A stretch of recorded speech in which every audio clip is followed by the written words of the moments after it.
Investing can sometimes feel like you're walking through a minefield, right? One wrong move and poof, your hard-earned cash could be gone. So in this explainer, we're going to map out all those common traps people fall into. And way more importantly, we'll show you how to sidestep them completely. I love this quote because it's such a powerful, almost backward way to think about investing. See, instead of frantically chasing every single hot tip out there, the really smart investors, they actually focus on what not to do. It's all about learning to spot those red flags, those financial danger zones, and then just making a simple decision to not go there. And this idea, it gets right to the heart of Warren Buffett's whole philosophy. You've probably heard it. Rule number 1, never lose money. And rule number 2, don't forget rule number 1.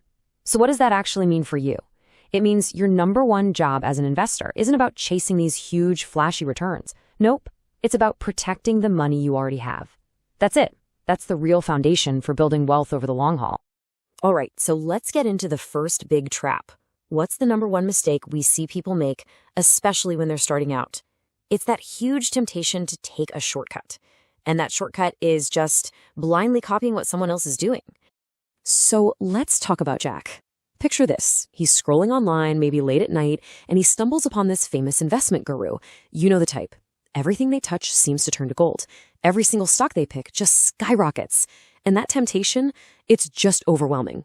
Jack's thinking, this is it. This is my ticket, my shortcut to getting rich. So what does he do? He starts mirroring their portfolio, move for move. They buy, he buys. They sell, he sells. He's not doing any research, not asking a single question. I mean, why would he, right? He's following a pro. In his mind, it felt like an absolutely foolproof plan.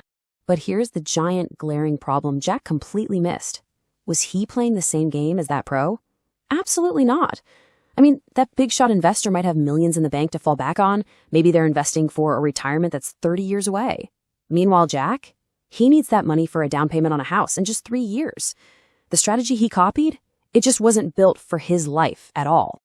And you know what happened next. When the market inevitably hit a rough patch, and it always does, Jack was totally lost.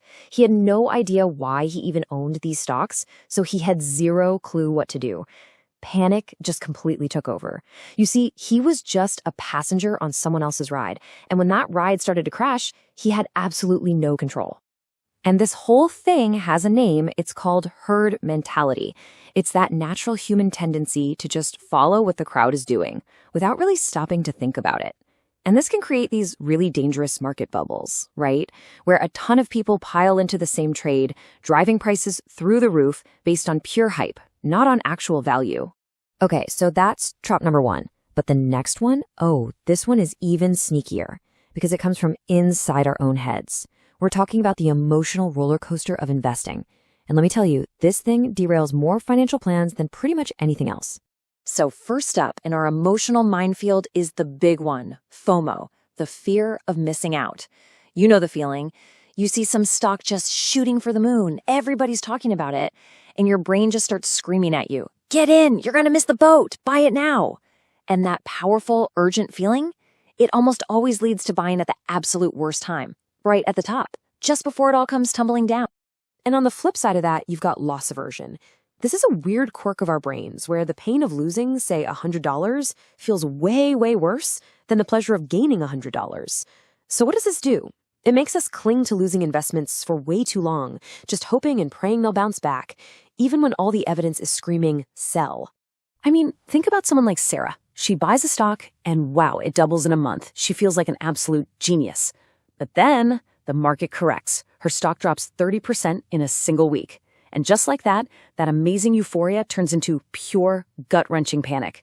Did she stick to her plan? Nope. She slammed that sell button, locking in a massive loss, all driven by fear. So, okay, we've seen the traps. We know what not to do. So the big question is, how do we build a defense against all this stuff? Well, the answer is actually pretty simple. You have to stop reacting and start planning. It's time to build your very own personal investing blueprint. And this right here is your roadmap. It's a 5-step plan. First, you've got to define your goals, your why. Then you have to get real with yourself about how much risk you can actually handle. From there, it's about diversifying to build a safety net. Then you stay informed so you're not just guessing. And the last step, maybe the most important, is you just stick to the plan, through the good times and the bad. The whole point is to create a strategy that fits your life, not anybody else's. Seriously, think about it like this. Investing without a clear goal is like hopping on a boat and just setting sail with no destination in mind. You're just going to drift aimlessly. So you have to ask yourself, what am I investing for? Is it for retirement in 20 or 30 years? Or is it for a down payment on a house in 5 years? Because your answer to that question completely changes the entire game. Okay, next up, you've got to be brutally honest with yourself. I'm talking about your risk tolerance. Ask yourself this. If the market tanked tomorrow and dropped 20%, what would you do? Would you be able to sleep at night, trusting your plan? Or would you be wide awake, panicking, ready to sell everything? Answering that one question will tell you if you're built for the wild ride of growth stocks or if you're better suited for the slow and steady path. And this brings us to that classic piece of advice you've heard a million times. Don't put all your eggs in one basket. It sounds simple, but it is the absolute core of diversification. It just means spreading your money around across different types of assets, different industries, even different countries. Why? Because it's your ultimate safety net. If one part of your portfolio is having a bad year, another part might be doing great, and it all balances out. All right, we've covered a lot. We've looked at the big mistakes, and we've laid out the blueprint for a much smarter approach. So let's bring it all home. Let's boil everything down to the absolute essential takeaways for your success. So if you remember anything from this, remember this. It really all comes down to these 5 core principles. Number 1, your main job is to preserve your capital. Play defense first. Number 2, create your plan. Don't be a copycat. Number 3, master your own mind. Keep fear and greed out of the driver's seat. Number 4, diversify. It's your portfolio's safety net. And finally, number 5, be patient and be disciplined. Because real success in investing, well, it's a marathon, not a sprint. So what's the first step you are going to take to invest more wisely? I mean, the journey to becoming a smarter investor, it really does start with one single step. So what's yours going to be?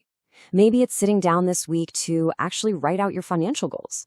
Or maybe it's finally reviewing your portfolio to see if it even makes sense for you anymore. Whatever it is, the most important thing is to start. And the time to start is right now.